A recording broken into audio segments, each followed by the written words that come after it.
Hey everybody, I'm Andrew. And I'm Rabbit. And we are talking today probably quite a bit about the new DotA 7.0 update. Mm-hmm. DotA is a game that I've been playing for a really long time, since it was a Warcraft 3 mod, and I've gotten Rebecca to play it a lot over the recent past as well. She used to do League of Legends a lot. Yes. And I did League of Legends some, but I never really liked it as much as this game. And I've sort of been... Blasphemy. I just don't really like League of Legends that much. But I've played it, I've probably played 50 games of it. So, yeah, this 7.0 update is going to be a really, really big update to It's the game. like the first major patch that I shouldn't say first major, but it's the first new numerical patch they've had in 10 years? 6.0 was I think 2005. Yeah, and it was still Dota 1. It was still a mod that you played through World of Warcraft Frozen Throne. So since Dota 2, it's just been 6.8 whatever, right. 6.73 and things like that.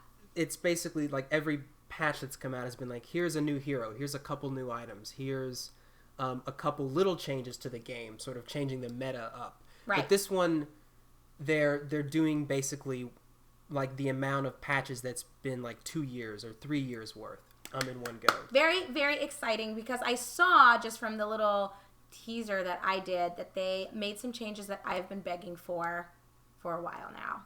So, Viper remodel. Yeah, that's something that she's bitched about quite a bit. Yes. So and they're doing, it looks like I haven't looked through the stuff about the hero changes, but I've looked through already a lot of the gameplay changes, because when I saw it I was so excited about it. I just wanted to read it before we thought we'd do a video about it. Okay, so what are we starting with? We're going to break this into two. Yeah, I think we'll do everything that's not about the heroes in one. Sounds good. And then everything about the heroes in another one. So part one, we're looking at HUD, map, and general gameplay. So this is where they show on the website, they sort of show everything on this homepage, and then this looks so cool. The other stuff is all broken down here, and all the heroes and item changes are in new gameplay. So there's a new hero, which I was hoping there'd be more than one, because it's they take so long to bring heroes out. I know, but hey, that's okay. So it's quality over quantity. Sun Wukong, the Monkey King, who apparently the Ice Frog had been wanting to add this hero for 5 or 6 years now. Mm-hmm. But I don't know why they just didn't do it. Why is it why can't they add a lot of heroes in one go? I don't know. Who knows? Let's go. But a lot of people are saying oh, this hero's already in League of Legends. Well, but they made this one. Anyway, let's go. Whatever. So he's a melee hero. He has good carry. He has good escape, and he's a disabler. I don't really care about that lore bullshit, honestly. Okay. Looks kind of cool. Hopefully he's not super OP at the very beginning. Well, we can focus on him when we talk about the heroes. No, I think we'll do this. Okay. Because it's something that's totally new to the game. So he's got this true. thing called Boundless Strike. It looks kind of like a mini Earthshaker slam. Oh, yeah. His Fisher? Yeah. And it does kind of look like a smaller scale Fisher, doesn't it? A lot of this stuff that we'll be looking at in this video probably will make more sense when the patch actually comes out. I and know. You can play around with the game itself. Patch drops tomorrow. Yeah. In the test client. Yeah. Yeah. So who knows when it's going to hit. So it looks like this does damage based on his damage, on his attack, so it scales. He's got this thing called Tree Dance, which looks fucking sweet. I don't know if he's invisible here or not. It would be a little OP if he was invisible. But he jumps from tree to tree. That is really cool. I know, right? And then when you do this, you get the ability to jump down onto people, and you do damage to them. That's surprise, super cool. Bitch! This ability... What is this called? Oh, Jingu Mastery. Okay. I guess it's an effect he gives to himself where he does more damage and he does lifesteal. Oh, that's cool. Whatever. This is pretty cool. He turns into an object. It's what? I saw Donkey playing a version that looked like this, except it was in Team Fortress 2, I think, where it's everyone turns into an object and one person goes around and tries to find everybody. Is it Gary's mod is for... Or maybe it was Gary's mod. I don't know, but this looks pretty cool. It looks like he changes into a tree if he's by a tree, into a rune if he's on the rune spot. I don't know. Seems kind of OP, though. You turn into a tree? I'm sure there'll be more information provided when the patch drops, because this is pretty Or maybe it's just like you have to know where all the trees are. But then he could carry... Oh, sorry. This is his ult. You need to scroll down. Okay. So he brings a bunch of monkey soldiers that you can tell aren't him. I don't know. Or maybe you can't. Maybe the enemy can't tell the difference. Oh, God. There's so many. Yeah, that's like, what is going on? That's pretty cool. Anyway, but with this thing... Sorry, I'm still really excited about this. Like, you could take an iron branch and you could lay it down to make a tree... And then you turn into a tree? And then you turn into a tree. So you've added 2 things that aren't true, or 2 fake trees. Do they know which one's you? Can they target it and attack you, though? They maybe when they put the cursor on it, it does a different effect. Like, it looks different. Oh, because I feel like then you could... I don't know. We'll have to see. I have no predictions. Or he turns into a courier. Like, what? Work. He can turn into a courier? Like this, so that's crazy. Okay, there's going to be a new comic, or maybe there already is. I haven't been following... that stuff. It looks like you can look at it. I mean, they're not. It's just like... Do you read them? I think they've only done like 3 of them. But yeah, I've read them. I don't even remember what they were about. They're just... It takes like 10 minutes to read. It's just funny, weird little stories about them. Whatever. There's a terrain that you can buy for $13. 13, huh? Oh my god. Seems like a lot, but, you know, I guess the game's free, right? And then he comes with an Arcana that levels up 4 different forms. That's cool. If you want to buy it for like $35. That's pretty freaking cool. Comes with all the usual Arcana stuff: custom portrait, loading screen, custom taunt, emoticon. Oh, this is what it looks like. He's riding on a cloud. I think most people call it an emoticon. What did I say? Emoticon. Emoticon? He's not in touch with the internet. Pardon him. Blah, blah, blah, blah, blah, blah, blah, blah. All right, when are we going to get to Announcer pack, killing spree. Okay. Enough about the new hero. We already knew about the Monkey King who's coming out.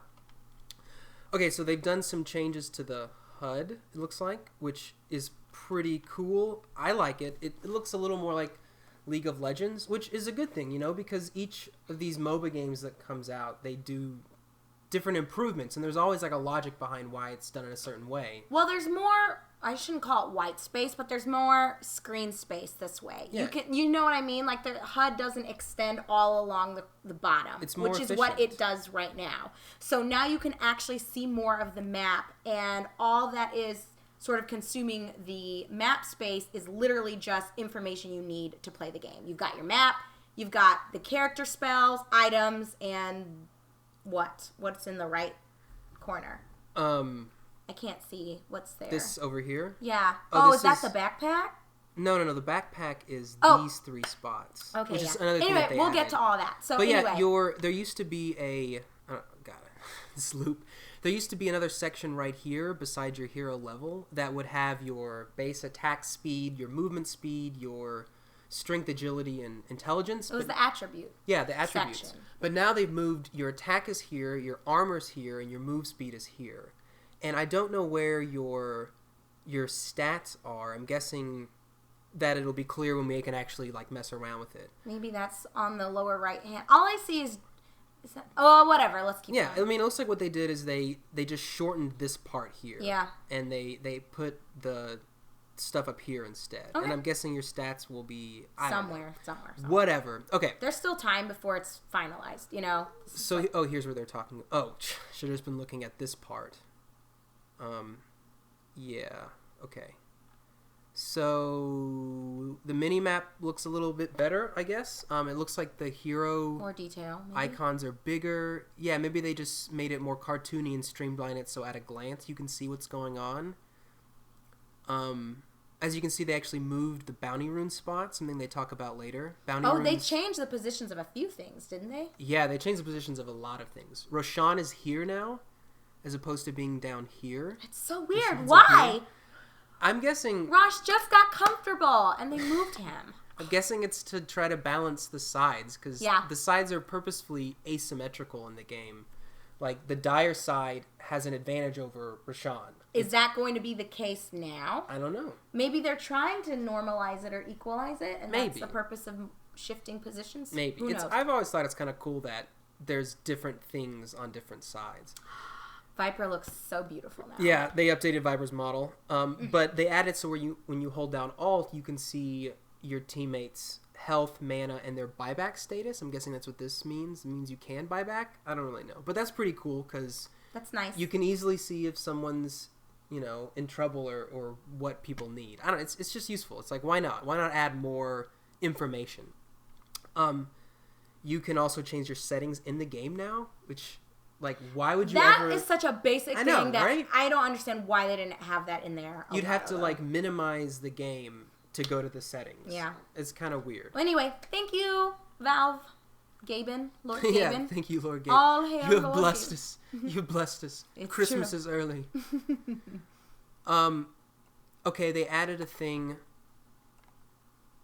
Okay, one-click level up. I'm not really sure what this means. Upgrade your hero's abilities with one click. I guess before... Oh yeah, so this League of Legends does this, where when you level up, you just go over and you click over the spell to level it up. Whereas in Dota, you would have to hit G or click on your hero to bring up the level up menu. And then you choose what you level up. Couldn't you just hit the letter on your keyboard that corresponds to that specific spell? You'd have to choose to level up first because because the reason you might accidentally level something up in the middle of a fight when you're just wanting to cast it. Right. That makes sense. So in what you could do is you could, instead of having to click to level it up, you can hit a hotkey that brings the level up screen, and then you hit the spell to level the spell Right. up. So it's 2 clicks to level it up in Right. that scenario instead of just 1. I guess that way you wouldn't have to use the mouse to level up, but having the extra click meant that you wouldn't accidentally level up your ability instead of just using it. Yeah. But now you have to click it, I guess? Whatever. Noisy neighbors?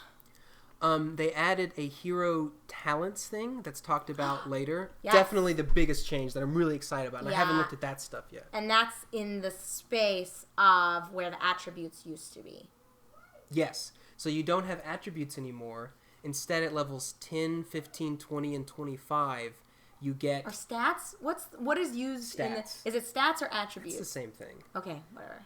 Instead, you get these choices. It's like a branching... It's not branching, but it's a tree. So at level 10, you get an option of, do you want this bonus attribute or this bonus? Or it's just different. Sometimes it's move speed. Sometimes it makes your spells more powerful. But we're going to look at that in Right. the hero video. But I was just... It was... I'm so heartbroken, though. No level 1 stats to piss off my team. Oh my god. She loves to do... Because when we're playing, I'm like, hey, you should level this item up first. Or Rabbit. spell. Or spell, yeah, level this item up. She's like, I'm just going to get stats just to piss you off. I'm like, no, oh my god. Why are you level 4 and you only have I have stats? like 2 spells. Okay. Okay.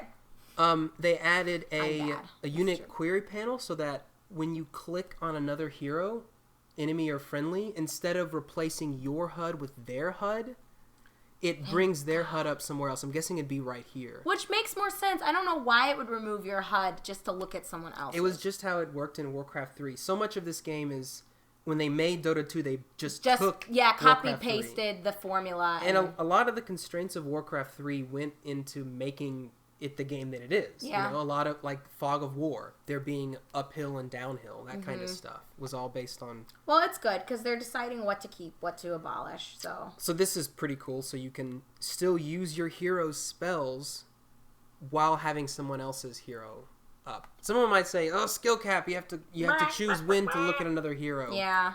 But, I mean, the ability to get information about the map and what other heroes would... Look, making this game more palatable for a variety of people and people at different points in their skill level, I think is to Valve's advantage to bring more people into the game. If you're going to try to, like, argue, not you, but I'm saying people that are like, oh my god, skill cap, that isolates a huge group of potential consumers and people who are going to give them money for shit. So, and something as mundane as, like, clicking on the enemy hero... Yeah. I hate that argument. I'm okay with this. I think this is definitely a good change. And honestly, I'm just glad that they're doing a lot of changes, even if some of them are bad. Like whatever, bring it on, Valvo. This game, because they're not doing the Rito, because they're not doing the same sort of money making model that Riot's doing. His opinions do not reflect mine. I'm just kidding. I'm just kidding. I think that's probably why they're not updating the game as frequently, because when they come out with a new hero, they're not selling it. Right? Yeah, right. It's free, 100% free to play. So in your inventory, you can see how much mana an item is going to use, which I think that's really good because that is a for nice new players. But skill cap. No. I mean, that's good for new players. Like I have them all. I know most of them, I think, but for someone that's just starting the game, that's a lot of stuff to have to know. Yeah. And you want to be able to look at the item and know without having to scroll over it and find where does it say. Look, if it makes it to where your teammates aren't complete and utter trash, please add it to the game. Like, I'm just saying, you have your teammates that'll fucking use their items and then don't realize there's a mana cost and then they can't heal you. Right. Or, you know what I mean? Yeah, exactly. It's like, just make it to where people are going to be able to play better. Just more information about the game easily available. I think when you equip people with the knowledge and tools to make more informed decisions, that's when you'll really see people become more skilled at the game. Because it's not just about rote memorization anymore. It's being able to look at it and actually assess in that moment what is the better choice for me to make. Right. I think that's the better way to go. And I think that's what will really elevate this game to being truly competitive. It's not about who memorizes things the best. It's about who can actually determine what's the best path to take in these situations or in this circumstance. Right. That's what I think. No, but, I think, skill cap. I mean, a lot of the stuff that they're fixing is stuff that you overcome relatively early when playing the game. And for the people that are like, the high learning curve is a good thing about the game, there's still going to be a learning curve even once you learn the basic stuff. Unless you're a top pro player, there's shit you can still get better and learn to do. Exactly. And so unless you're as good as me. I think it's... I like I'm pretty sure everyone's like, we saw your Earthshaker plays. So have a seat and let the man speak. Unfortunately, and I was Invoker that game, which is one of my worst heroes. I'm sure people know we were just trolling in that game. So they've changed some of the interfaces for specific heroes. Like Morphling, you can see a slider that shows how much of your agility you've turned into strength and vice versa, which that's really good because instead of having to look at the numbers and be like, how many of my base is in this, you can just look and see it. I wonder what else there would be for that. I wonder if like for Doom they would change where the abilities are because you eat and you get different abilities. Maybe. Oh, yeah. I don't know. I don't really know what else would have a custom interface. That's interesting. Or whatever. We'll see it when the patch rolls out. Maybe what it means by that, when it says it adds flexibility for custom interface designs. It's a slider. Oh. Does add it flexibility for custom interface designs? So this is like for Morphling when you morph. You can see, because I suck at Morphling, and part of it is determining what am I doing with the strength, what am I doing with the agility. And this tells you. So you can see the slider, like where... Yeah. This isn't going to help me. Skill cap is still present here, so... I pull out of this conversation. And then they're saying that all the HUDs still work. Look at Viper! He's so beautiful! I never thought I'd be excited about playing Viper. The shop and courier have been made better, so... It looks like there's more recommended items. So common item. Okay, so there's two new like sections. Or there's one new section. And that's common items. So in the shop there's a section that has things that most people will want to purchase. So like all these items that are separated so you don't have to look for them. That's pretty good. Yeah. And it looks like there's also more recommended items because some heroes will have like 3 items recommended. Yeah, you know? right. It's like all but these it's like there's so many want. Different. Yeah. Ways so when you're playing Juggernaut, usually I don't even like look at what the recommended are because there's so many other ones I might want to get. Well, because also it felt like they weren't keeping this updated. Whenever there'd be a patch or a shift in the meta with how you play a character, they didn't really update what items were being used. Yeah, it took a really long time. So it's kind of like they were recommending things that weren't used as often or things that were being used for that meta weren't recommended. And it's right. But it's like, yeah, for a while Mask of Madness was really big on him. And it works pretty well with him because you get more, when you're ulting with Mask of Madness, you can get more attacks in with your ult. But then when that stopped being the meta, it switched to showing whatever items were in the meta now. Whereas Mask of Madness is still situationally going to be good. So just having more Is it space in the for that. sometimes or the occasional? No, it's not. Oh, so it's not recommended at all. Yeah, because, I mean, the recommended is usually like 3 to 5 items for a Okay. hero. Whereas now there's like what? 3, there's like 18. Mm-hmm. 18, huh? Okay. Nice. So yeah. new shop view, stock count. What's next? You can see your buyback very easily. Instead of having to hover over it, it just shows your buyback. Right-click courier options. Courier logistics get complicated. Yes. If you interrupt someone's delivery, you want to expedite a pickup, use the courier's right-click menu to send it on the correct path. I'm not really sure what this how this will work. Right-click courier options. If you interrupt someone... Oh! So if someone is calling the courier and you take it instead, like it's passing by the secret shop and you quickly are like, oh shit, I want it to grab my whatever. Does that mean then you can immediately just right click it and then it'll go back to going to the original person instead of needing to type recro? Yes, because DP. Like there's 2 heroes, there's Bristleback and Death. So maybe Bristleback is sending it to him. Yep. And you're like, you can just send it to Death Prophet. As opposed to having to type in recro, please, and they're not paying attention. Recro players, oh my god. Recro, fuck! Yeah. Fuck crow! Courier controls I got this. I'm not super bad at the game, for those of you who said I was. You can upgrade the flying courier without opening the shop.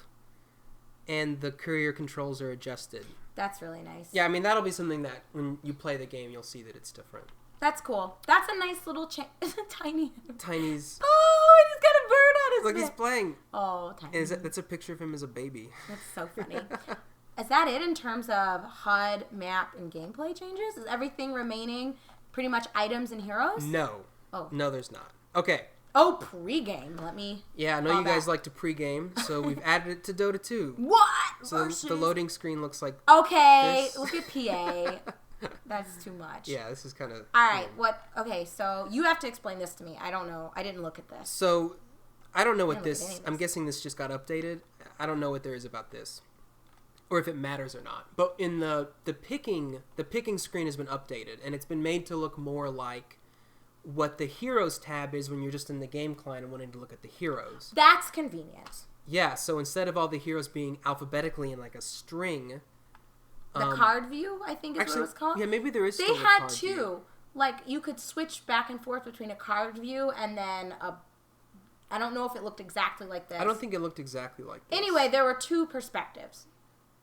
Right. Anyway, so the way this is now is the big thing is you've got this here at the bottom. So when you're wanting to pick, you can think, I want to play a support. And so you click on support and all the supports are highlighted. I want to play someone that's complexity is 1. So you click complexity and you click on 1. So every hero has, they added like a year or so ago, they gave every hero these like points in different things. So there's points in carry, points in support, melee range. Well, it's basically their roles and the range that they can fulfill those, or the amount level they fulfill that. What's really cool is that they added. What? Oh yeah, so when you click on the hero, also when you click on a hero to pick him or her, it shows you all those things right there. So this is something that's really good for beginning players that you don't know the heroes. No, it's like when you're trying to learn all the heroes and what they do. I know. You can now look a little bit about the heroes before you actually pick one. Mm-hmm. This is something League of Legends doesn't do very well either. I don't remember what their I just remember that when I was wanting to look at the heroes, even in the game client itself. They didn't have detailed stats. Yeah, it's like, so in Dota 2, if you put your cursor over their abilities, it'll bring up a menu that says, here's the ability, here's exactly what it does, here's the numbers, here's the cooldown, here's the damage. In League of Legends, it doesn't have that at all. But I guess this is about Dota. Yes. Stop bashing League. Sorry. Dota has its problems too. I'm a fanboy of this, you know. Okay, so as you pick your heroes now, Slardar looks sexy now too. It tallies up all of the points. Let him shove that trident. Oh, okay, keep it tallies up. I let him Slytherin crush me, right? Yeah. Go. It tallies up all the points of the individual heroes that have been picked. So you can look at the bottom and you can easily look, oh shit guys, we have no nukes. We have no disables. Can someone please pick a fucking stun? Instead of having to it's just easier to tell that. Have you been in this position before? Yes. It's like everyone... You're mad about this. I'll first pick random, and everyone else will then just pick carries. So and it's like, please pick a support. Please pick someone that has a stun. We have no disabled. You're like, I already random jug. What are you doing? And then everyone's like, I'll play Ember Spirit. Oh, they just don't say anything. I mean, you're still going to have that problem, but now it's easier for people to look and see what the team is missing. What are we missing? Yeah, that's true. But skills? We don't have escape. Let's get all escape and just run around the map a lot. Yes, that's amazing. I like that. That's a very nice change. Alt-click a portrait to suggest that hero to your team. Okay, they're adding. This used to be in the game, but they got rid of it for some reason. Yeah, well, because you could do it when you were doing practice matches, like in bots. And the bots would pick you the could hero. Recommend it to try out different combinations and see. I don't know. But now, I think that's pretty good. Do you think that's necessary? It's not, as long as it doesn't it's not like bang bang bang bang bang. Yeah, you know? Yeah. But if there's I can see that being abused, though. I'm not saying this is bad, but just hear me out. To play kind of devil's advocate for this, I can see this being abused where you have that asshole in every single fucking game where they're like, I'm the carry, I'm playing Templar Assassin, fuck all of you. We need someone to play Crystal Maiden. And they just keep spamming it, and if you don't pick it, they're going to blame you if you lose because they're like, I already told you that we needed a support. I already told you we needed someone. I just feel like it could be, but they could say it anyway. But this might be a way to have it with less emotion. Instead of saying, someone get carry please, all you do is you just suggest this hero. I can see this being an additional tool that Ragers use. Or those assholes. I mean they'll do it anyway. Ragers are going to use any tool. You're right. But this could also be helpful for someone who's new maybe and they can't initially see what would be good in the team lineup. Right, or it's like if someone that knows what's good for the team suggests a hero, then someone that doesn't know what to pick, they might look and see, oh, you're right, that would be a really good pick. I can play that hero, I'll do it. But what if I want to just panic pick Io every time? But you don't have to, it's not like someone has to pick that. Okay. I did play with someone that panic picked Io. We were in the game together, and everyone had picked, and it was like 2 seconds, and then they picked Io. They're like, why did you pick Io? It doesn't fit. Oh, I panic picked. I panic picked Io. Like, you would think you panic pick a carry, but... Or, yeah, just someone you know how to play. Like, oh, shit. Okay. Tide also needs a model update. You think so? Yes. Yes. They need to like have his dick hanging out. That's his model update, and you're like, what's the difference? He's slung. That's the difference. All right, what is this? Oh, the strategy. Oh yeah, because now, but don't they already have something like this for the? You can ranked. Do they not have anything like this in ranked? No. This is a little different. Okay. This is you get 30 seconds. I'm guessing after because they already have a phase where you. Do you know what I'm saying? I haven't played a ranked. There's a picking phase. Yes. And they added that also to random draft and I'll pick. I think. Okay. Yeah. Nice, but anyway, I think this is after everyone's picked now. Oh. There's 30 seconds for you to say who's going where and say where you're gonna put the wards. I guess, or that's cool. Recommend where to put. I'm not sure. But what if nobody buys wards? I guess then they won't use it. But this is kind of cool. You can test out your items. This is good for new players if you don't know how much things cost. Rather than Rather than having to, when the game starts, you sit in the fountain for like a minute looking at what I want to buy. I should buy these things, and oh wait, that's too expensive. Sell something. Mm-hmm. You can do that a little bit before the game starts. I think that's kind of cool. That is very cool. I like it. I like that. You let him slithering crush you, huh? Yeah. I have to write that one down. I'm not so sure about this ward placement thing. Like, well, at least in pub games, no one really buys wards at the beginning. It's very rare for someone to or ever. So I can see people just being like, put wards here, and it just never gets done. Yeah. Well, whatever. It helps, I guess. Oh, they're explaining it here. Okay, so yeah, I feel like we already touched on all of this. This seems like it would take a while to determine where everyone's going. To predict where the enemies are going. I feel like this is going to be mostly beneficial to pros or people who are playing at higher MMRs. I guess. If you're at 2,000, even maybe 3K MMR, like, is this really? Or maybe it'll help people that are starting. I don't know. Think about it. Think about predicting the lanes. It's cool that they thought to add it. It's not going to hurt anything, right? Because worst case scenario, you pick your hero and then you go piss and grab your coffee. Right. Or your slice of pizza. Whatever. Piss and pizza. Piss and pizza. All right, so that's all the pregame shit. So is that it for HUD map gameplay? There's more? Yes, there is. But wait, let's just go to also more. In this update for now. To skip hero shit. Because these are a couple small things.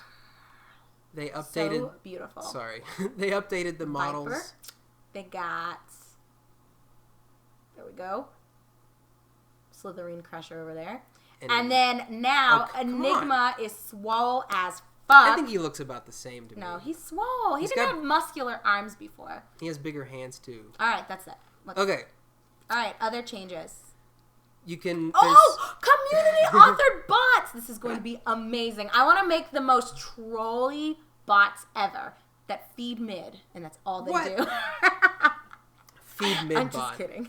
This seems really cool. So I'm people excited. they can script bots, and you can download them, and you can play with these bots as well. I mean, probably not in a real game, right? I mean, it's just for practice. If you're playing a bot game, you can have a lot more, because there's a lot of, like, Rebecca really likes to play bot games. She doesn't really like to play with people in this. Unless she knows everybody that she's playing with. Because people rage too much. I would rather get to build, like Crit Chen, I'd rather experiment with heroes on my terms than deal with people raging the entire time. Everyone picking carries and then expecting you to be the support on a team with 4 carries. And then you're the only one buying wards and knowing what's going on. I agree. And this should make it a lot more variable to play with bots. A lot more ways to play. Like, you could have bots that you just get a whole team of support bots, right? Just get a bunch of bots that their entire goal is just to make you do better, right? Mm-hmm. Bots that will buy you items, that will, like, follow you around and, like, buff you. You know what I'm saying? Wow. And it's like you and your train of bots. Buff bots, yeah. Buff bots, baby. You're harem bots. You can be like Whoa. Ember Spirit, and then you only have ladies on your team, and all they do is buy stuff for you. Right. Maybe you can get them to call you daddy the chat. You could get a jungler bot, right? A bot that knows how to jungle. Maybe.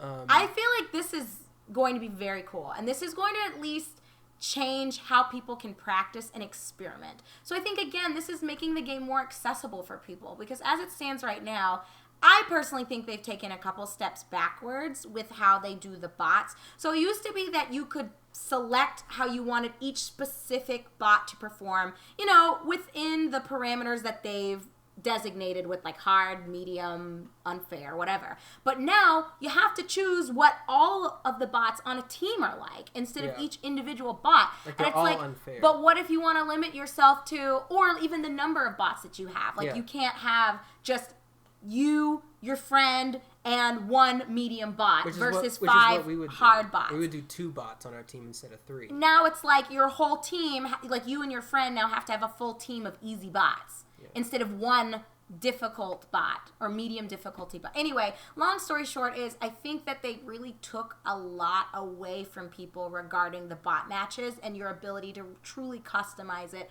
to suit your training needs or to suit the needs of whatever the fuck you're wanting to do. And I hope that this is going more in the direction that it was initially headed in, where you can kind of take control over what you want it to be like. And I think also this will let there be more heroes in the bot pool. I didn't even think about that. Only like a third of the heroes there are bots for, because it's basically simple ones that have easy to land abilities, single targeted, like Meepo's not a bot, obviously. Okay, but there are other characters that I think would be easy bots. Like, I think Medusa would be a fucking easy bot. An easy bot, and she's not in there. Like, Ember Spirit's not a bot, or it's Storm's, like, there's a lot of... Storm's kind of complicated, but... You're right, but with this, maybe they're wanting to crowdsource scripting for all of those. That's so cool. What if Blitz programs a Storm on his skill level? That's beyond. Right. That's beyond. It's 5 of unfair. You versus 1 Blitz. One Storm Blitz bot. Storm, and you still get dunked. Oh my god. That's cool. All right. Awesome. I want to see also where you can have more than 1 hero in a bot game of the same hero. Yeah, you can do that in League. Yeah. Like you versus 5 Meepos. But that helps. Team versus 5 Meepos. Okay, that's kind of trolly, but I do think that helps to learn. Like, if you want to play a hero, but you want to also see what maybe their potential could be. Mm-hmm. So you play, I don't know, Storm versus another Storm, and then you can kind of compare, like, what items is unfair bot storm buying. Right. So and how you can mimic it. Yeah. I think that's as valuable a training method as you just playing them yourself, seeing how another version is played.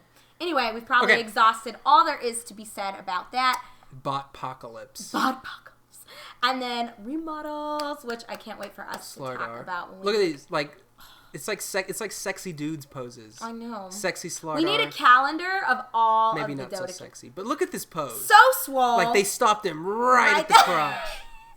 It's like, ladies, you like what you see. It's like you're like loading some porn from like 2002. Ding ding. It's like, oh yeah, oh shit, oh come on. So I waited 10 minutes for this. Maybe that's all the dick. Anyway, yes, what? Like all of that goes it just into goes the into abyss. a black hole. Okay. I'd let him in my black hole. Whoa, okay. Let's zoom into this. They made the showcase view look better. This is when you strange. click the little triangle icon that lets you like zoom in on the characters. This is mostly for the VR, correct? Probably. But it was also kind of stupid to even look at because the camera was all wonky. There wasn't a sky. Like, trees and shit got in the way. It was hard to use. But, yeah, they added VR, like, a couple months ago. So I'm guessing this will make the VR experience, whoever's doing that. A touch better, anyway. That's kind of cool. That is fabulous. I would do the VR for it. I think it's neat. So they added a sky to the, this view. What's this called again? Showcase view? I never use it, so imposing trees don't tower over your hero. Okay. Trees that sway in the wind. Over what you're reading. Sorry. Oh. Dynamic default map. Okay, so that's also update. That's cool. So more changes. It's fabulous. This is a humongous patch. Yes, there is. So huge. There's actually a number of gameplay changes other than the items and the heroes. Okay, that we'll look what's at. left? All this stuff up until item changes. Okay, sounds good. Let's roll on through. No, we're not looking at the talent tree yet. Okay, so yeah, there's a talent tree. We'll talk about that in the hero. Well, I don't think item changes. It doesn't explain it in the hero item changes, but I guess we can go to it. Yeah, then. we'll go cover it when we do that. Okay. Okay, so because of the tree branch, whatever it is, you don't have the tree branch. I think it's called like a skill branch or the talent branch. Something like that. Let's look at skill talents. Choose your branch. Hero talent tree. Skilled talent tree branch. Look. Okay. Because of that, there aren't you don't get stats anymore. No level 1 stats. And you get the talents at levels 10, 15, 20, and 25. And because of this, they've changed when you get your ultimate. So your first ultimate is a level 6. Like it was before, but the second ultimate you get at level 12 as opposed to level 11. Mm-hmm. And then you get the third one at level 18 as opposed to level 16. And I'm guessing this is so like at level 9 you get a regular ability, at level 10 you get the talent, which is really good. It's better than a regular ability. Yeah. And then they don't want you to immediately get your ultimate after that. Yeah. That's fair. So you have another level. And I guess then by that means also by the time you get your level 2 ultimate, you've maxed your skills out in the same way. Oh, interesting. You know what I'm saying? Like, yeah, you have the same number of points put into your skills. Mm-hmm. You just have an extra thing added to it. Okay. I guess that might change the way that some heroes' skills and ultimates work together. Like Luna, I guess. Okay. Maybe not Luna so much. There's got to be some where the ultimate interacts with the skills. Okay. Okay, there's a lot of technical stuff that I might not really understand or go into that much. You're so bad. But just kidding. The XP, how much XP it takes to level up has been changed a little bit. Why did they change this? Do you feel like it wasn't good the way it was before? I think it's to reflect the fact that you were not getting your level 2 ultimate at level 11, for example. Oh, yeah. So certain levels would be harder to get to than others. It would take more XP to get to a certain level than another. Gotcha. It usually always scaled. Previously. Okay, so the XP required to get level 12 is the same as it used to be to get level 11. So it takes the same amount of XP to get to your level 2 ultimate as it did before. Right. It's just a change in the actual numerical value of the level. Yes. Okay. And the XP required to reach level 25 is the same as previous level 23. And this doesn't mean like you're the cumulative, but once you're level 11, Okay. to get from level 11 to level 12 takes a certain amount of XP. Yes. Yes. And the amount of XP that takes is the same amount of XP that it took to get from level 10 to level 11. That's cool. Here's the table for it. It's showing you what it was in 6.88 to 7. And I'm not actually entirely sure how to read this. I don't know why there's 4 columns instead of 2. That is kind of odd, isn't it? Oh, because it's showing you... Oh, it's showing you cumulative and then per level. Yes. So at 6.88, at level 1, it takes 200 experience to get to level 2. Yeah. And then from level 2, it takes 300 experience to get to level 3. And then by that time, you've had 500 XP. Right. 400 to get to. So as you see, getting to level 11, once you're at level 10, it took 600 XP to get to level 11, but then it took 2200 XP to get to level 12. So there's a lot of like weird jumps for it. And it looks like they've smoothed it out a little bit at 7 for 7.0. And that's what they're saying right here, is that from 8 to 13, it's more smoothed out. Okay. Whatever. Okay. That makes sense. That's cool. Hey, whatever. It's a change. Updated respawn timetable. So this is how long it takes for you to respawn per level? Oh, interesting. So I guess they made it to where you respawn a little faster at all levels. It looks like it's fast. Well, except for level 25, it's the same. But other than that, you respawn a little bit faster at all levels. Okay. Ultimate levels roughly same respawn time now as before. The pattern is increments by 2, then jumps by 10 after ult levels. Okay. Okay. Gold bounty. Hero gold bounty from this to this. So they changed the formula. So instead of being 110 plus your streak plus your level times 9.9, it's 110 plus your streak plus your level times 8. So you get a little less gold from killing a hero. Why did they reduce what you were multiplying it by 1.9? I don't really know. That's interesting. Huh. I wonder what the rationale behind this is. Was there too much?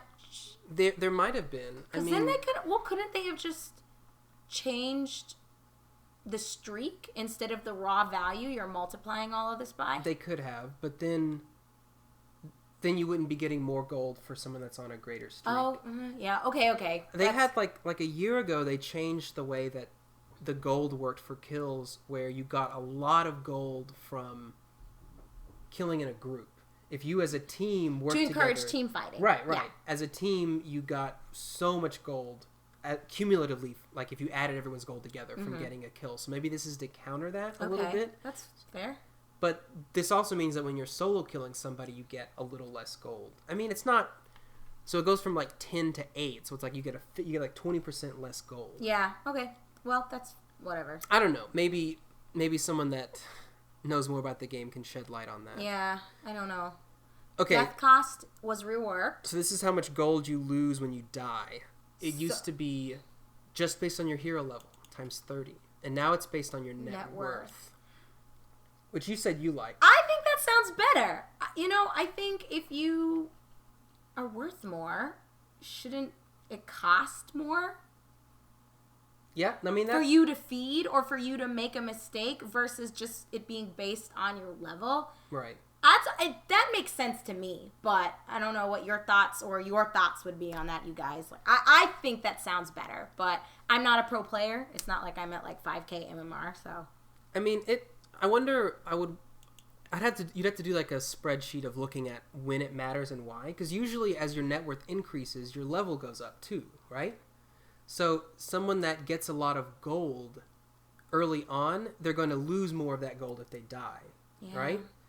So I wonder, there has to be something. Maybe it evens out to be the same, or maybe it means that, like what you were saying, if in the late game you're a really, really poor support, who's still a high level because you've been in fights and you've been doing things, but you still don't have that much net worth. Yeah, you're not farming. Right, you're basically just getting your base gold added per second. Right. Then maybe you'll lose less gold when you die. right? That was my justification. Off camera, we were talking about that, and that was what I was saying as an argument why I think net worth makes more sense. So, but I don't know. There might be other scenarios that I haven't really thought about. Right. That make the old way better. But I think this new method seems like it just makes more sense to me. So if your net worth was $5,000 and you divided that by 50, that would be what? 100? Right? Plus 100, so you lose 200 gold. Okay. 5,000 is kind of what you're at like level 7 or 8 or something like that. Whatever. So hero kill XP, okay. Another timetable here, so starts to ramp up after level 8 instead of level 6. But the table shows us, so this is how much see no difference XP yet. You get. Oh, starting at level 6, 280 versus 200. So starting at level 6 for 7.0, it's decreased. No, so in 6.88, it was up by 20 up until level 6, and then you start getting a lot more. So if you killed someone that has their ultimate already, you get way more XP. You don't get as much XP for killing someone under 6. Now in 7.0, you don't get as much XP until you start killing people over level 8. So you give less XP upon dying. I see. But even like comparing the two, you're getting less in 7.0. You're giving That's less. what I was saying. So you're giving less XP and you're giving less gold. Oh, that's so interesting. So maybe dying is not as big of a deal. You're not giving as much. Maybe that's supposed to counter a little bit team fighting. Maybe they're wanting Wasn't that the whole point of like a couple patches ago? I mean, I'm guessing they're thinking about the game as a whole. Well, I mean, this is coming out after the Boston Major, so maybe these are things that they're also tweaking based on what they're seeing. Right. And there might be other changes, you know. Yeah. Okay. AoE gold change as well. So this is how much gold you get by being around the kill. So you don't even have to be part of the kill. You can just be standing near a hero getting killed and you'll still get gold, right? That's what I'm trying to hear. So just show up. It used to be that you got 150 plus 6 times their level. Oh, and so this is if there's one extra person there. This is if there's 2 people. This is if there's 3 people, 4 people, 5 people. Now you get less. You get less gold by being around team fighting. This is, like you were saying, it looks like they're nerfing the team fighting. They're nerfing getting kills. But it's why would they nerf team fighting? Maybe they thought it was too much. Or maybe they bolstered it too much back when they wanted to encourage it more. Maybe also with all the extra talent tree abilities, maybe it's easier to kill people. Maybe the team fights might be a little more chaotic and there's going to be more... It might be easier to burst someone. Yeah. Because everyone's basically getting like... How many... It was like 4 or 5... You get like 4, 5... No, 10, 15, 20, 25. You get 4 new sort of buffs to every single hero. Yeah. So maybe team fighting would be too much. It'd be too big. It'd be too easy to snowball off of it. Yeah. Now fighting can quickly go either way. You can snowball really well, but you're not going to get as much from it. Well, this patch hasn't even rolled out yet to the test client. So I wonder if this is just based on their calculations and what they've been seeing. This is what they think is the best way of taking everything, and they'll probably tweak this over the next couple of months. Right.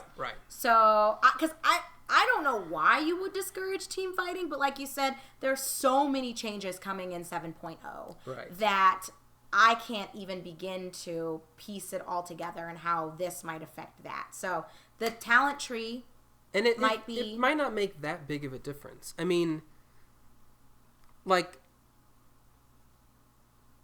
I don't know. It probably won't make that big of a difference. It definitely isn't as big of a change as when they rolled out the whole AoE gold thing. Like, that was a really big change. That was huge. Okay. Well... Okay. Anything left for HUD's maps and general gameplay? Oh, backpack. This is really... Backpack. Really sweet. Where's Dora at? So they added a thing called a backpack that lets you carry 3 additional items. When you have... The items in your backpack cannot be used. You can't activate them. They don't give you any bonuses. And, like, if it's a bloodstone, you're not going to get charges from it. But you actually can't even use bloodstone in it. And the point, and here's where it shows up right here. And the point of this is just to help with item management. Look, this is a great example of what they're showing right here. Of you only have one slot left in your inventory, and you're wanting to buy an item that requires you to have items from the secret shop and items from the regular shop. Yeah. Whereas before, you'd have to either yourself run to the secret shop and run back, or send a courier there and back. You can now just get the items in one go. So it's like if you're running back to base and you have enough gold for Heart of Tarask, and you can run by the secret shop. You only have one item slot left. You can buy the Reaver, put the item, buy the Vitality Booster, and it goes into your backpack, and then you run back to base and you buy the recipe. Yeah. Or you have the courier coming to you with the recipe. Right. You don't have to manage the courier so much anymore. Right. And I guess look, they have a war in it too. So this really is good for supports because. Or it's good for everybody because there's no excuse for not having enough, having too many slots to be able to have wards in it. Yeah. And that's something that is really hard as a support because you want to get all these like cheap, easy items that help you survive and do things, but then you've also got to have wards and you got to have dust and you need to have smokes and all that. If you're good. If you're good. But now it's all, even late game, a carry could be carrying wards. Right. Right? You could always be carrying wards. That's fabulous. I love it. Okay, so... That's pretty much all there is to say about the backpack, right? Not exactly. I'm bad. They're inactive, and they remain inactive for 6 seconds when they're moved. So you can't just quickly move it back and forth. Right, so like you couldn't have your bottle there, and you're like... Right. So you move it in, and it takes 6 seconds for it to become active. Cool. Sweet. And there's a couple more. The cooldown occurs at half the rate than they would in your main inventory. So for example, if you have a refresher, it's late game, you've got lots of money, you can put a refresher in your backpack and it's usually like 180 seconds. Well, it's going to be 360 seconds cooldown when it's in your backpack. So that can also be good for late game heroes. You've got so many slots, but you want to be carrying Shiva's Guard, you want to be carrying something to help you out in the game. You can't put Gem, Rapier, Bloodstone, and Aegis. Why would you put Aegis in there? To save it for later. But it expires. I'm guessing if it was in your backpack, maybe it wouldn't expire? I don't know. I don't even know why someone would try to do that. You can't move Aegis once you picked it up. I mean, they're just putting it in there. You can't put it in there. So Gem and Rapier makes sense because these two items drop on death. Yeah. And if you had it in your backpack, then maybe you could be saving it. It's like you're about to get ganked and you quickly put the Rapier in your backpack. Yeah. The Bloodstone... I don't get that. I think it's because of the suicide. Late game, you could buy because then you could switch it and then just kill yourself. And deny yourself. Yeah. Oh, yeah, deny yourself. Kill yourself. Kill yourself. So that's my guess of why the Bloodstone... Okay. Won't work. Maybe also, I wonder if the Bloodstone would get charges in your backpack. Oh. And then if you're low mana, you put the Bloodstone in, and then you can quickly regen mana, and then you put it back out. Right, whatever. You can't use it. If you disassemble an item, it fills your inventory and then your backpack before it drops. Nice. So that's good. That's wonderful. Because I can't tell you how many times I disassembled something. Well, this didn't happen a lot, but then I'm like, where's my shit? It's not in my inventory. And then I don't know where it is, and then I find it on the ground later. Right. That was when I first started and was bad. And then I'd buy another one because I'm like, it glitched. It got rid of my item. The game glitched. And it's just still sitting there.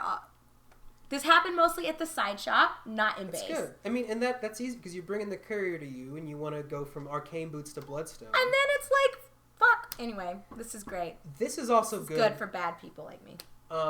I was thinking that the backpack, you can use it when you're jungling as someone with tranquil boots. Oh, right? Yes. Instead of dropping the tranquil boots on the ground and getting those sweet DotA what the fuck plays of killing it, you can instead put it in your inventory. And if it takes 6 seconds to activate, you can bring it back into your inventory 6 seconds. Yeah. Well, I wonder if it'll still break it though. Who knows? I don't know. Maybe you still want to put it on the ground because you don't want to have to wait an extra 6 seconds after you put it in your inventory. That might be safer, though, than having Ricky come up and just slice your shit to pieces. I've only had that happen once. I can't... Oh, my God. And it was an Earthshaker that did it. He blocked me. He used his fissure, and he blocked me on the other side of it, and he just ran up and attacked it and ran away. Oh I would have called you a noob. Oh my god. Pretty sure we lost that game. Wow, that's a rough way to start. That's what you get, though. Okay. And then map changes. We kind of talked about Roshan. A little. We'll probably go through this kind of fast because this stuff will make way more sense to actually look at the map. Yeah. Roshan is now at the top rune spot where the rune is. The left. And he's in this, I guess, and I think the river goes around him in both ways. Oh, cool. Okay. So this might be more of a central spot. Then I wish they had put a little image of the mini map next so we can see exactly. Roshan has a greater attack range, 128 to 150. Ooh, buffs for Roshan. His armor is increased greatly. Oh my god. His HP is reduced. Okay. And his HP gain is reduced, but his armor gain is increased. Ooh. Now, he already has really, really good magic resistance. So this armor buff is basically the same thing as an HP buff. Okay. But now, I wonder if it's even harder to kill him. I mean, you definitely... Armor, you really need to have minus armor on him now, because he's going to have way, way more armor. Okay. And armor scales really, really well. Yeah. So let's see, like... It gets like half an armor. So like every 8 minutes he gains an extra armor. I don't know. It might not be that big of a deal. We'll just have to see. But I don't know. That's some mad calculating. It will be easier to kill him with magic now. So this is kind of like a reduction in his magic resistance. Because he has less HP, but he didn't gain magic resistance. Yeah. All right. Don't really know. Oh, this is really cool. The shrines! I'm really excited about this. Talk to me. I really want to check the map out. So there's a new building type. It's a shrine. It has 1500 HP and 20 armor, which I think is about what a tower had. So they can be destroyed by the enemy. They're located near your secret shop and near the new ancient camp. So you have 2 of them. I don't know where the new ancient camp is yet. You can teleport to them because they're a building. They're invulnerable until all of your tier 2 towers are gone. Okay. So all of them. All of them. Okay. So that's really cool, and that kind of it lessens the impact of losing both of your towers in one lane. Because say they push really well in one lane and you lose both towers, if it's like say if it's bot lane and you're on the dire side, it's then really hard to get to that lane. Bot lane's not very safe. But now you have a shrine that's by your secret shop. So you, as a team, can TP to bot lane a little bit easier than you used to be able to. So that's kind of cool. I'm not really sure. I mean, both sides get it, so it's not going to be OP, right? Because everyone can use it. Right. But it might make pushing lineups a little harder. It makes it easier to have control of your side of the map, even if they've been pushing. And that's good. That's something that is definitely hard in pub games, is you're against a team that's good, and they push, and they take control of the map, and you're just fucked, right? Yeah, and people don't really know how to react to that. You'll have games like the snowballing, how when that was a thing where people would just gang up and siege towers early. What are you supposed to do to that? Because your team doesn't often respond by doing the same thing.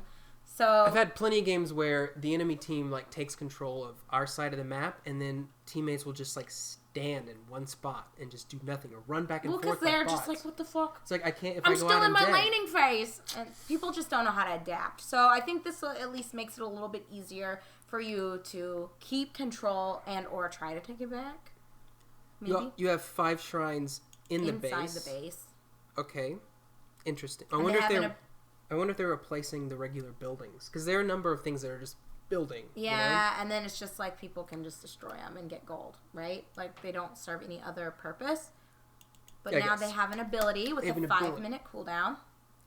Allied heroes, so only allied heroes, can right-click on it to activate, generating a 500 AoE aura that lasts 5 seconds. And the aura provides 120 HP and 40 magic regen per second. Heal values increase during the game by 2 HP, 1 magic per minute. So 10 minutes in, you're getting 140 and you're getting 50. Okay. So it's not that big of a scaling. 20 minutes, it's not that big, but it's still is going to matter. If you still have them 60 minutes into the game, well, even then, like your base regen is going to... Be better than that. Activates once you're in melee range after right-clicking on it. So you right-click on it and you have to run up to it. Mm-hmm. Shrine's ability becomes available to use outside of the base once creeps spawn at 0, when the timer starts, basically. Yeah. So that's really cool. You can use that to go heal only once every 5 minutes. Mm-hmm. And it's an AoE, so if you're using it, you want your whole team to be able to heal. Yeah. So I wonder... This could be really good for at the very beginning of the game if there's a crazy fight for the rune and then a lot of people are hurt or close to dying. Instead of all having to go back, you can run to the shrine. Oh, interesting. You can heal yourself and you can go back. But it's only once every 5 minutes. Mm. So you definitely don't want to just like... abuse this. Yeah, you don't... Like you're in mid lane and you're kind of low. You don't want to go run and use the shrine and come back if you don't really need to. Right. Because someone might need it later on. Mm-hmm. Yeah. It's definitely not going to matter that much late game, but early game, it should matter quite a bit. Mm-hmm. I mean, because 30 minutes in, getting 100, like, that's going to be, like, a clutch thing, right? Yeah. You're almost dying, you're running away, they're chasing you, and boom, you get 160 more HP. Yeah. Not that much. I mean, that's like a bottle, like a 1.5 bottle charges. Something like that. Okay, they don't give vision. That's fair. That is fair. And they provide 150 gold bounty for each player on the team when they're killed. So that's 750 gold for the team to kill them. Mm-hmm. But again, you can't even kill them until all the tier 2 towers are gone. Yeah. Okay. Let's try to hurry up through some of this stuff. So runes. Power-up runes and bounty runes. So bounty runes are now treated very differently than regular runes. Okay. Bounty runes do not spawn in the river. They instead... Well, hang on. Power-up rune... Right. So the regular runes are the only things that spawn in the river, and they only spawn at one location. So one or the other. Right. And they don't spawn at the start of the game. Because that's how it used to be, but then when they added bounty runes, they added them... To the top and bottom river. At the start of the game. Yeah. At the start of the game, bounty rune spawns in both places, and... At every 2 minutes, a bounty rune will spawn where the real rune isn't spawning. Yes. So now, and what the point of that was is so that when you have a bottle in mid, you can always get a rune. Yes. It makes going for the rune less costly if you aren't the person that gets the rune. Right. But now, it's back to how it was, and if you have a bottle in mid, then you might not be getting anything when you go to the rune spot. Which means that a lot of heroes that don't really need bottles probably shouldn't get a bottle anymore. Right. Whereas before, you'd kind of always want to get a bottle because you were always going to be able to fill it up. Unless the enemy team was really good about stopping it. The bounty rune now spawns at each of the 4 jungle spots. Or each of the 4... So they added more... bounty locations? I wonder if one jungle is Dire Side Jungle and then one is Dire Side Ancients. And then Radiant Ancients, Radiant Jungle. Interesting. So there's 4 bounty runes now. But it's every 2 minutes. Oh my gosh.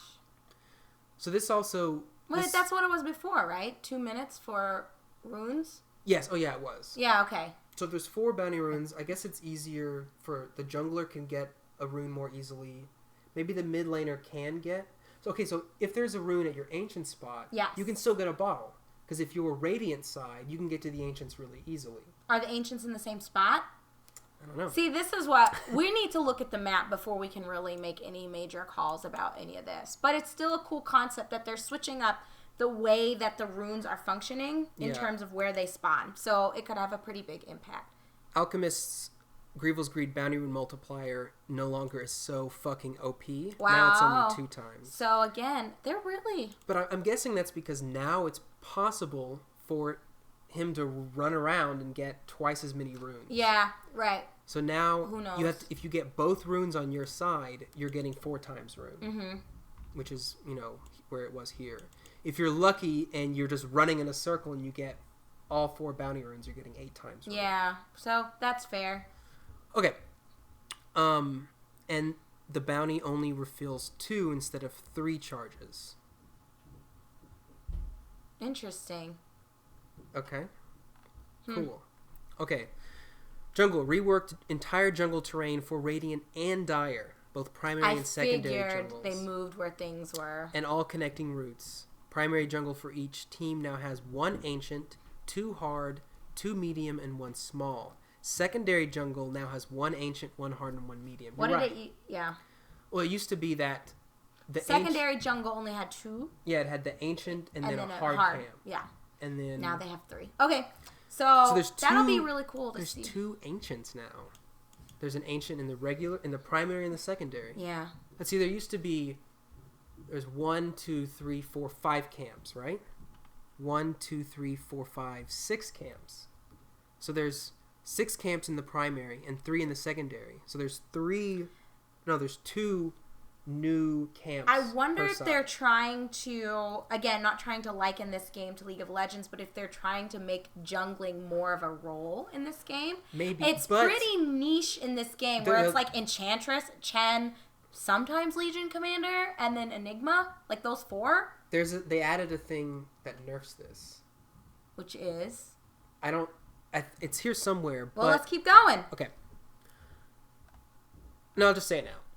What they added to counter all this is that jungle camps only spawn every 2 minutes as opposed to every minute. Oh. So there's more camps, but they spawn less. Mm-hmm. So I wonder if I think you actually get less jungling per minute. Even though they added 3 camps. So if you got rid of all the camps, 2 camps, you would get 9 camps every 2 minutes, right? Yes. Versus before, if you did all the camps, you get 7 camps every minute, so 14 camps every 2 minutes. So stacking is going to be much more important now, and it's harder because you can't stack every minute. Oh, you can only stack every 2 minutes. That's crazy. But you're right; it is more important because if you're not stacking, then you're fucked. But if you are stacking, you can make it do a lot more. Yeah. Okay. But there's an extra ancient. Ancient's kind of like 2 camps. Yeah. So it's kind of like. But you can't really do ancients super early compared to the lower. Some heroes can. Either way, this is going to radically change. I mean, we don't even know what it looks like. The pathing and everything could be different, but jungling is very, very different than it once was. That's interesting. And it's probably still only if I don't know. We'll just have to see. Terrain layout. Reworked a lot of stuffs. Reworked paths, hiding spots. Andrew. Well, because they're not. I'm just kidding. Reworked paths, hiding spots, ward spots, juke paths, added new juke paths. I'm the best juker around. Adjusted tree distribution to the left and top of the Radiant Barracks. Okay. You just got to see that. Yeah. Neutral spawn time changed. Here it is. 30 seconds, 1, 2, 3, etc. to 30 seconds, 1, 3, 5, 7. Okay. Yep. That's the 2 seconds. So you can 2 minutes. Still stack. At the very beginning, it's not any different. You get a camp at 30 seconds. You could stack that at 1 minute. So stacking in the early game is really important. Yes. You might want to have everyone, right? Everyone to the jungle. Everyone stack my camps for the 1 minute spawn mark. Yeah. Because I mean, seriously, you might want to get your supports to stack for that. Yeah. What if you suck at stacking? What if you block the camp instead? Oh my god. I can see a lot of rage over that. Oh man. All right. Okay. Dying to neutral creeps now causes your hero to have a minimum respawn time of 26, equal to a level 6 respawn time.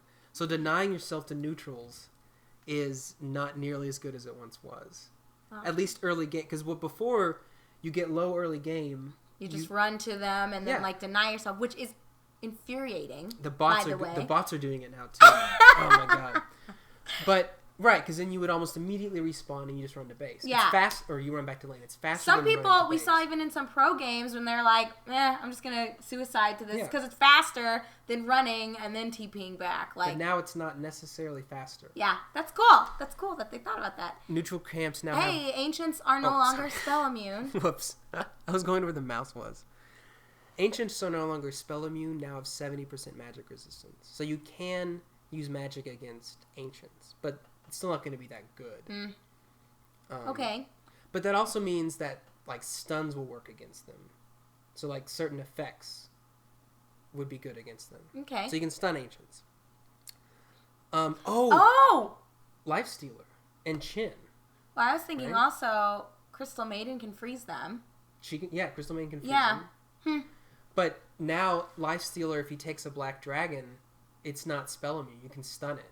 Because it used to be he could just fucking wreck face. You just run around like crazy, and you have to just right-click it down. That's interesting. And same for Chin. I wonder if they're changing... So now there's a way to counter people that are taking these and using them. Yeah, because like you said, when Chen gets his ads, he can control ancient camps, correct? Or ancient creeps. He can, but he almost never would because Ags isn't... It's hard to get on him. So I wonder if they buffed Chin's Ags a little, because otherwise there's almost no point in getting the ancient creeps. If they're not spelling. We'll find out when we get to heroes in our next video.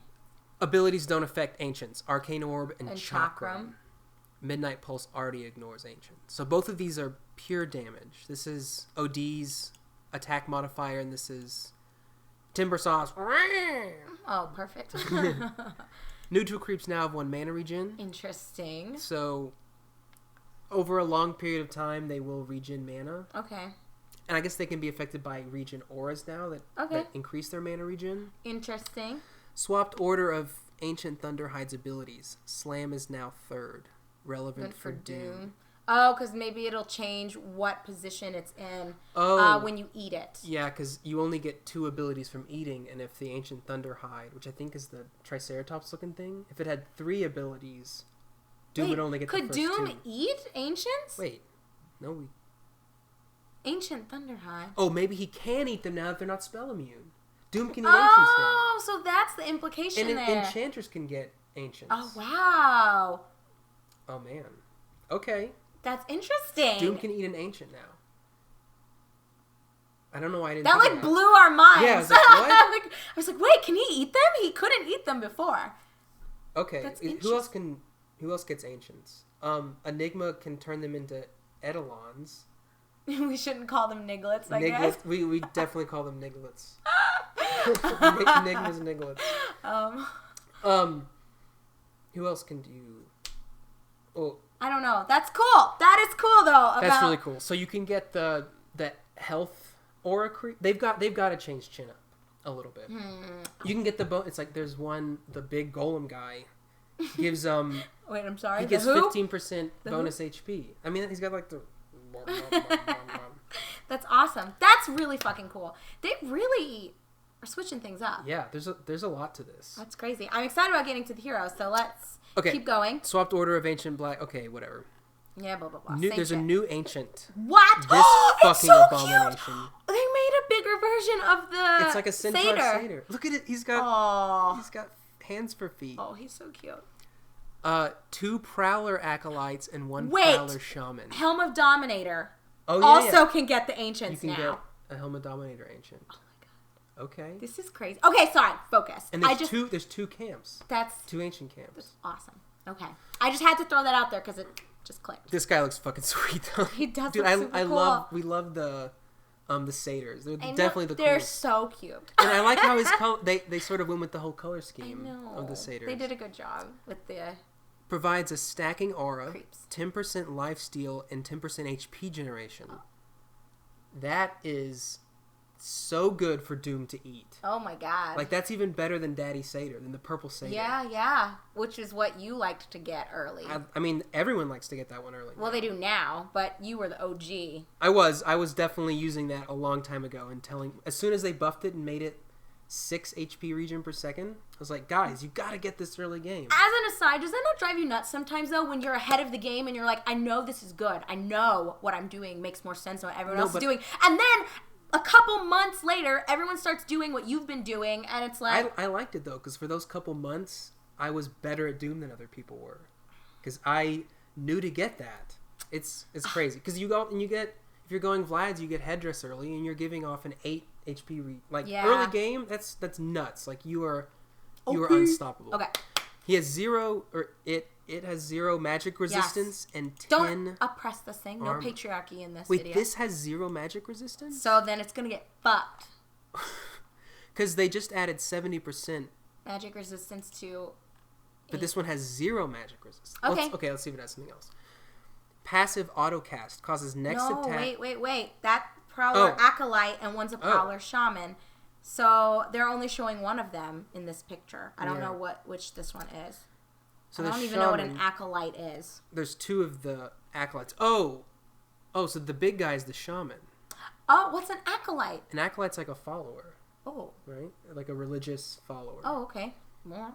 So the acolytes have a stacking aura. Okay. Yes, we read this. What about the shaman? So that means if there's 2 of them, that means the shaman gets a 20 HP region per second. Yes. So, shaman. Oh my god.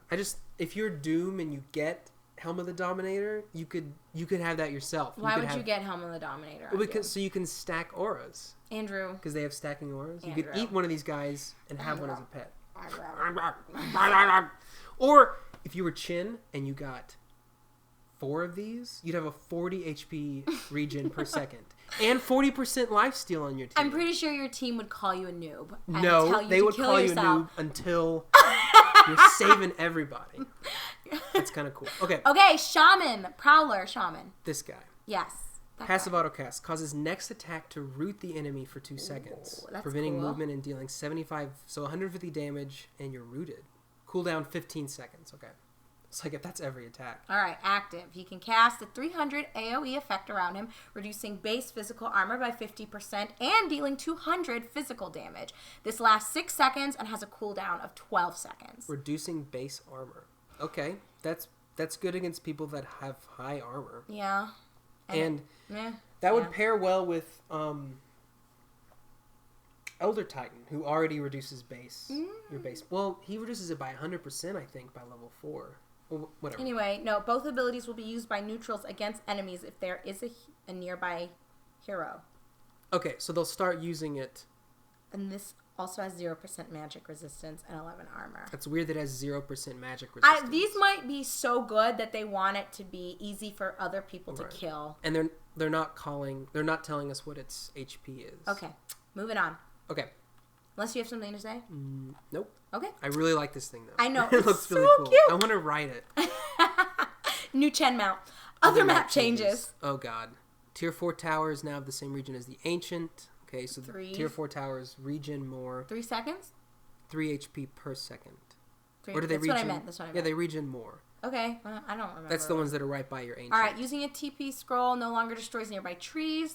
Terrain around towers has been adjusted to ensure there isn't a spot you can get stuck. Okay, so. Right. Okay, well that's good because like if you TP in like bot lane if you're Radiant and they're pushing, you TP in and you would break all your hiding trees when you get down there. So that's a little better, I guess. Glyph cooldown refresh is now granted 1 second after a tier 1 dies rather than immediately. Oh, that's good because if you like spam it right after it falls, then it's gone. You try to use it like at the last second. I don't know why I did this. At the last second. And it falls and you use it anyway. Yeah, I know. That sucked. Definitely have done that a lot. Yeah, I know, me too.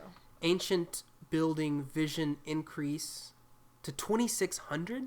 That's a lot. Grants basic vision over the base high ground area. That's a lot. So that's your Ancient. Okay, so that means that after you've lost, it makes it easier. It makes it a little bit harder to just instantly win once you get base buildings. Okay. That's kind of cool. It also means that you don't necessarily have to put observer wards down. Because usually when you lose a Rax, you want to put an observer ward there because you don't see that area anymore. That's kind of cool. Okay. Reduced effigy building count in each base from 15 to 5?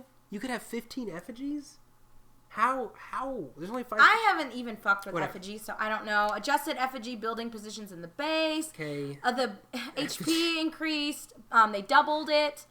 Effigy building armors up by 2. Bounty higher. Glyph doesn't affect buildings. Effigies are 5 times as big. Right. Tier 2, 3, and 4 towers, their damage was rescaled from 122 to 182 to 142 to 162. So the average damage is the same, but you're less. Okay, so the higher leveled. I think tiers, they all did the same damage, but this is the variation. Like, oh, I see. So it's not saying like it's scaled upwards. So like tier 2 did around 122, and then it's like gotcha. Each one did between that damage depending on the hit. Whatever. So you're gonna get more consistent tower damage, I guess. Yeah. Who cares? You're less likely to get a weaker hit, less likely to get a stronger hit. Okay. What's left? Illusions. They changed illusions. Illusions give gosh. gold and XP bounties. What? So illusions. Wait. Does that mean Bounty Hunter can track them for extra gold? I don't know. Is that a stupid question? No, that's a really good question. Okay, like you're looking at me and like, guys, I'm just thinking. Right, because you could get track off on illusions. Oh my gosh. I wonder if the spell description says enemy hero. Oh, yeah. Well, let's read through it and see. They provide 5 plus the level of the hero. So it's going to go from... Like, the most you could get is 30. 30 gold and 30 XP. So a level 15 illusion gives 20 gold / XP bounty. Okay. Illusion's attack damage penalty against buildings increased again. Oh my god. I wonder... This is because... They're nerfing illusions a lot. Alchemist illusions were so good at the Boston Major. Like... Really? I haven't really been following it, as bad as it is to confess, because I usually follow a lot of the big competitions, but... So he's been a problem. Yeah, and when he gets really fed and he gets Manta style, it's just like, it's crazy. That sucks. That sucks. I feel like I thought that illusions were at a pretty good place. This seems like an over nerf to illusions to me. Well, I guess 50 because they had just recently changed it from 25 to 30%. So maybe this is a very knee-jerk response to what they've been seeing at the Boston. Maybe with other changes. Because I'm just looking at this picture and thinking 25. Okay, go. Okay, illusions attack speed bonuses now work on illusions. Okay. Previously, some sources worked and most didn't. In particular, raw item bonuses. Interesting. Okay. So maybe like if you got an AC, the pure bonus attack speed didn't work on illusions. It was just the aura. Okay, so they're a little better in that respect. The following auras are now generated by illusions. Oh! Where before your illusions wouldn't give off a lot of your auras. Yeah, but now Heartstopper does with it. an illusion, precision. So Necrophos, his aura, Drow Ranger's aura, and OD's aura that procs. Okay. The mana regen. Yeah. Or the mana, yeah. Yeah. Well, I wonder. So if you have Manta, do they stack? If you have Manta style, do you have that's a good question. And you have Manta style's OD, you give your team. No, it's 40%. You can't give them 100%. No, that's too much. So they probably don't stack. Well, but you can send it to your illusions to different lanes, and they can, You can give precision aura as Drow. Okay, that's cool. So that's pretty good. All right. So maybe that does count. That does.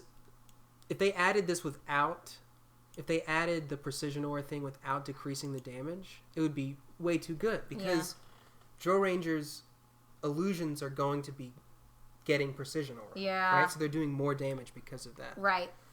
Illusions no longer benefit from Dragon Blood armor bonus. Now the same as how other direct armor bonuses do not benefit illusions. I guess. Okay. You never really saw Mana style on him anyway. I didn't even know that was a build for Dragon Knight. It's not. Okay, whatever. Maybe it would be good. If you did it, you can't anymore. So too bad. The following illusions now have a constant bounty value rather than the formula above. Okay. Juxtaposed illusions give a constant 5 gold XP bounty, and that's because there'd be too many of Phantom Lancers. That would be broken. Yeah, you would just be mopping up gold. Right, because at level 25 you're giving 30. Yeah, that would be okay.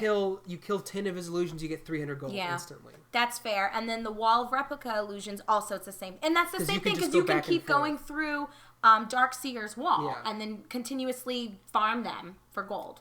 Yeah, well, you would also die, but you instantly make a huge amount of illusions with that. Yeah. Whereas this is more for people that spam illusions. Mm-hmm. Every time you send a wave of your Manta style illusions, I wonder why they. What about Naga Siren? Because she can make illusions fairly quickly. She spams them and she can't kill them if she wants. So I wonder if hers would also be at the fixed 5 gold / XP bounty. It's not saying it.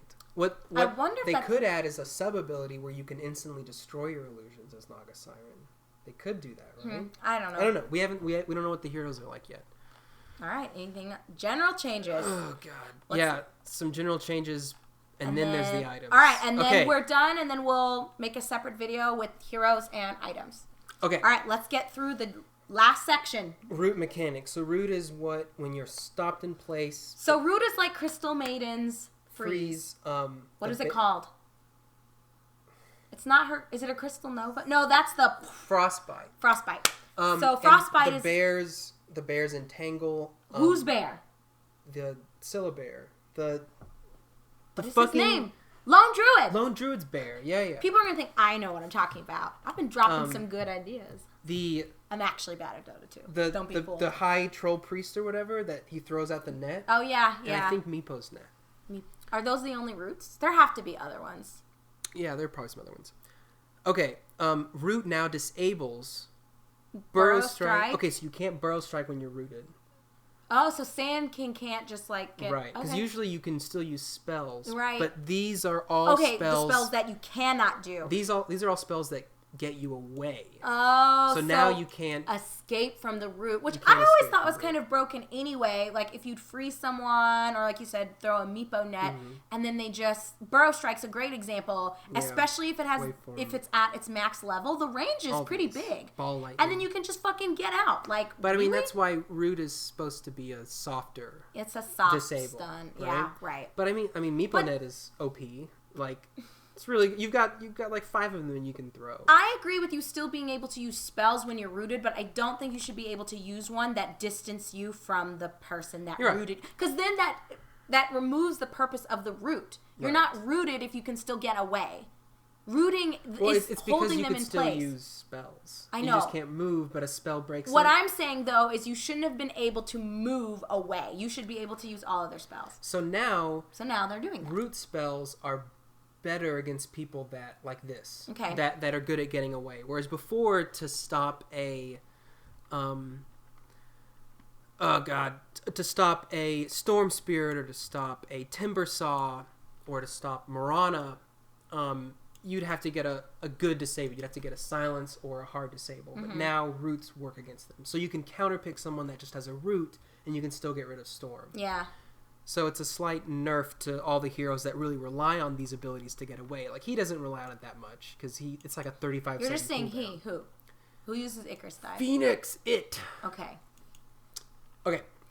Dispel mechanics. You were like upset about that. All right, dispel mechanics. Standardized dispel mechanics. So the ability tooltips now list if they are undispellable, dispellable, or dispellable only by strong dispels. That's good. Great. Because there's a lot of... dispelling is not it's not used that much, and it's kind of confusing. So great, they added a tooltip. Next, abilities that dispel now list what type of dispel they apply, so a basic or strong. Next, before you would never know. The following skills are no longer undispellable. This is one that's important. So Soul Catcher, so you can now dispel. Shadow Demon. So this is the thing that it's like, which one's this is the one that Shadow Demon. Soul Catcher is when you that's Shadow Poison, isn't that? Oh. That's Shadow Poison. Soul Catcher is when you put them in the ball? That's Disruption. What the fuck is Soul Catcher? Soul Catcher is the amp damage. It's like, whoa! And it puts in a circle area a random target's chosen. Wait, what is it? Bah! Drop it. Stampede Slow. So you can dispel the Stampede Slow. You can dispel Soul Catcher. You can now dispel Recall. That's Coddle's call move, I think. Recall. Yes. Yeah. Wind Runs for Wind Ranger. You can dispel that. Whoa! You can dispel Wind Run? Yeah, so people are definitely going to be using a Diffusal Blade on that. Oh, no! You can dispel Rocket Barrage. Rocket Barrage! Howl and Sprint. That's Wait, Slardars. they can dispel Wind Run, but it's supposed to be invulnerable. Well, you can dispel it now. Oh, no! Oh, no. I mean, I don't think Wind Ranger's played that much anymore. Oh, no. I don't see her in the pro games. Oh, no. Insatiable Hunger is no longer dispellable. That's a buff to Insatiable Hunger? That's Spiders. That's Broodmother's ult, I think. You can't dispel her ult. Why would you have been able to anyway? I don't know. That seems like that must have been a bug. Okay. Fixed Fatal Bonds continuing to do damage to you after the buff was dispelled. That's some bullshit. That is bullshit. I bet people reported that shit fast. Okay, that's cool. I don't think there's anything left to say about dispels. Cleave mechanics. Cleave is now calculated as a cone in the direction of your attack instead of a circle whose edge starts in front of the attacking unit. So it used to be a circle? I thought it was always focused as a cone. Like, because that's what the animation implied. No, it was always if you were... Like, if there's creeps and you're looking at a creep right here, you're not going to cleave the creep that's here. Right. It doesn't... It's saying it's a circle that... So if you're here and you're attacking this creep, it's going to be a circle. It was a circle like this, starting where you're attacking. So now what is it? It gets these units here. Now it's a cone that gets these units here. Okay, whatever. So I don't really know. Well, let's read and see. How that's Who going to cares? matter that much. The overall distance from which a unit can be hit is roughly the same with the nuke. So, okay, no change, barely any change so with the I overall wonder if that distance. means, if it's a cone, that means you're not going to hit the creeps that are here. If you're hitting this creep, it's hard to hit these creeps. I mean, let's see, what does the cone look like? Whatever. So maybe it hits them more if they're farther away, but if they're closer, it's a more narrow range. Do you see what I'm saying? Yes, I see exactly what you're saying. Okay, that's let's probably just, what it is. Okay, Battle Fury, starting radius was 150, ending radius 280. Distance. Or is this what it is now? now? It's what it is now. Empower, starting radius is 150, and then so it is narrow, and then at the beginning, and then it's big at the end, which is what I was saying. But it's not. It doesn't even double. Okay, whatever. So it's like this. Okay, grow 150, ending is 400. Oh, grows big. Okay. Tidebringer, it goes from 150. And then it scales as you level up Kunkka's ability. Great Cleave that spins. Okay. Okay, So 150 it to 300. doubles. Okay. I'd Whatever. have to see what they were the same. Okay, other changes. Max movement speed is increased from 522 to 550. That's nice. So haste gives Added that to 28 you. points. Darkseer's surge, I think, gives max move speed. Some other things give max move speed. Does Bloodseeker hit max? I think he can go above max move speed. Oh, okay. So does that mean they raised his too? No, I think his just doesn't even have a cap. Okay, whatever. So haste rune duration decrease. Okay. So they nerfed that because you're moving you faster. go faster, so it lasts. Okay, that's nice. Turn rate cap increased by 15%. Turn rate ramps up over time as you start turning. The max values that it reaches while you turn are increased by 15%, not the initial value or the acceleration-deceleration rate. I feel like you're whispering. Sorry. No, I was just... You're like so into it. Okay. I'm not really sure what this means. Well, whatever. Did you see that person run by the window? Yeah. What up? Okay. Whatever. Who cares? Probably so very lane important. creeps now give 50% of experience when denied by neutrals rather than 35%. So the normal player denies give 50%. So I guess if you had a neutral... There she goes again. So basically, denies are the same whether a neutral... Well, a neutral would be like your chin and you bring a creep to the lane. So yes, what I'm saying is a deny is a deny regardless of who issues the final It used to vote. be that a neutral denying was not as good as a hero denying. Right. But now it's the same. Now it is. Okay. Moving on. Temporarily remove the following heroes from Captain's Mode. Necro, Techies, Lycan, and Treant. Because these were all reworked. Okay. But we'll get to that in our next video. So the following abilities no longer disjoint projectiles. What? So Borrow Time, which is Faceless Void. Doesn't he have Borrow Time? No. Borrow Time Abaddon's is belt. Abba. I didn't know that disjointed Abaddon. a projectile when you used it. True Form. That's I don't know. Lone Druids. Pounce, Slark, Metamorphosis. Pounce? Goddamn, why are our neighbors so noisy? That's Terrorblade. And Leap. Leap doesn't... See, that's a big nerf to Mirana. Because her Leap's on such a low cooldown. I mean, Pounce didn't really matter...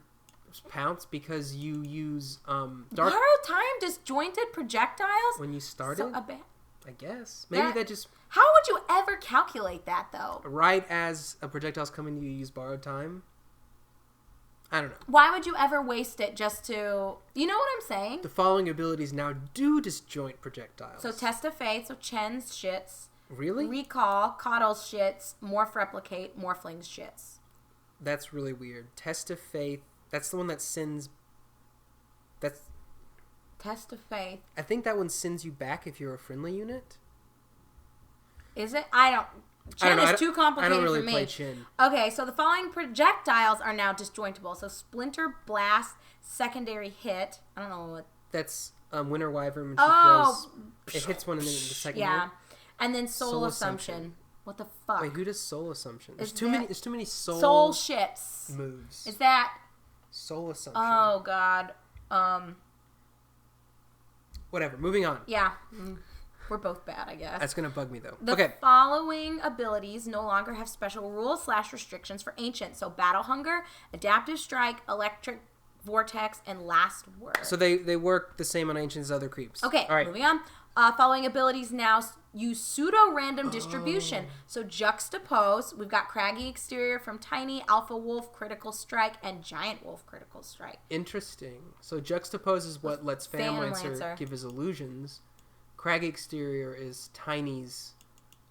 his passive. That stuns you. Yeah. What is if you attack him. Yeah. These are Lycan's Wolf's crit strike, and when you're an ult form crit strike. When you ult as Lycan, you gain like 50% critical strike or something. So pseudo-random means that rather than being a fixed percentage, if you go a while without proccing it, you'll be more likely to proc it. The percentage goes up with each missed hit. And if you proc it, you're less likely to proc it again. The percentage goes down after a successful proc. Okay. So it basically normalizes how often you get each of these. Okay. Cool. I don't know if that's good or not. It's probably good for him because this often I feel like you don't get Craggy Exterior very often. It doesn't affect it that much. You're more likely to get Craggy Exterior hits, I feel. Okay. So Searing Chains and Snare now reveals invisible units. That's another route. Similar to other route debuffs. Okay. All right. That's kind of cool. Anything to say about that? You can Searing Chains when you think Bounty Hunter or Ricky's near you to reveal them. Because it's like an instant cast. Boom, and you get them around you. So that's pretty good. You can use that to get invisible heroes. Or against Broodmother. Like you can stun them. Just go into her web and use Searing Chains. Yeah, and it'll do damage. It does quite a bit of damage. Okay. And yeah, you can reveal Okay, next. The following flying vision abilities are reduced in AoE. So Unstable Concoction Throw. So when it gives Alchemist, less vision. they're kind of nerfing Alchemist. You Not never just use. this. I'm saying though, like in general, it seems like he's taking some hits with his illusions. He's really good. The runes and Grievel's the Greed. runes is big, but the rune thing was a little bit OP. Like, it was kind of weird. And honestly, I like Mana Style with Alchemist. It's one way to play him. There's a number of ways. You're right. He gets so much gold. The whole Octarine Core Mana Style Radiance is like the best way to play him Right now in this meta. Right. But not anymore. There's still a lot of ways you can play Alchemist. Okay, anyway, Wild Axes, Spirit's Impact, Chain Frost, Sprout, Sacred Arrow, Illusory Orb, Stifling Dagger, Concussive Shot, and Static Remnant. None of these are that big. Okay. I mean, none of these are going to really matter that much. Okay. Illusory Orb, maybe, but you really never use these abilities to scout for... Wild Axes, maybe, but you already have a fucking Hawk, right? Okay, so... Maybe Sprout, because when you're sprouting somewhere, you want to see if there's danger. That one might matter. You're less likely to see. Well... Sacred Arrow is used for Sprout. It's for sprouting. Whatever, let's go. Okay, Moonglaive no longer gets boosted by Spell Amplification, and the same can be said for Cleave. I didn't know that Spell Amp increased these damages, but... Okay. All right, so Cleave and Moonglaive nerfed. Spell Lifesteal does not trigger a heal for things that don't receive Spell Amp. So Moonglaive and Cleave. Okay, so you don't heal. If you have Lifesteal, you don't heal from the Moonglaive or from Cleave anymore. Well, so basically it's just saying if it doesn't receive Spell Amplification, you're not getting healed by it, right. And Moonglaive and Cleave no longer are affected by it. So this is redundant. They didn't really... Well, no, but they're pointing out that hey, by the way, you don't lifesteal off of Moonglaive. Well, they're also saying that these are treated the same. Okay, moving on. That's definitely a nerf to Luna because you get Helm of the Dominator and you get so much lifesteal from all of your bounces. Well, not anymore. Fix the following passives not being disabled by break. So the Golem Flaming Fist. Really? The Golem Permanent Immolation. Wow. Fuck. Last Will, Boar's Poison, Lycan Wolf Cripple, Necronomicon Archer Aura, and Necronomicon Mana Break. So you can get rid of the Last Will. That's the melee Necro unit. When he kills you, if you kill him, if you break on him, he doesn't do that to you anymore. So Silver Edge, baby. That's kind of cool. Okay, I think that's it for the HUD map and gameplay changes. Oh, God. So do you have any parting words before we end this and then get ready to dive into the world of hero and item changes? I'm most excited for the hero and item changes. I am too. I've been waiting for my Viper rework for fucking ever. I'm excited to see what the map looks like. Like, there's so many changes. And jungling is going to be so different now. I know. I'm excited. I wonder if the whole the reworking the kill deaths, if that's going to change, if that's going to make it better to farm a lot more than it used to be. I don't know. We'll see. This is definitely going to be pretty freaking sweet. I know. I'm excited. So thanks for watching part 1, guys. We'll hit you up when part 2 rolls out. See you then.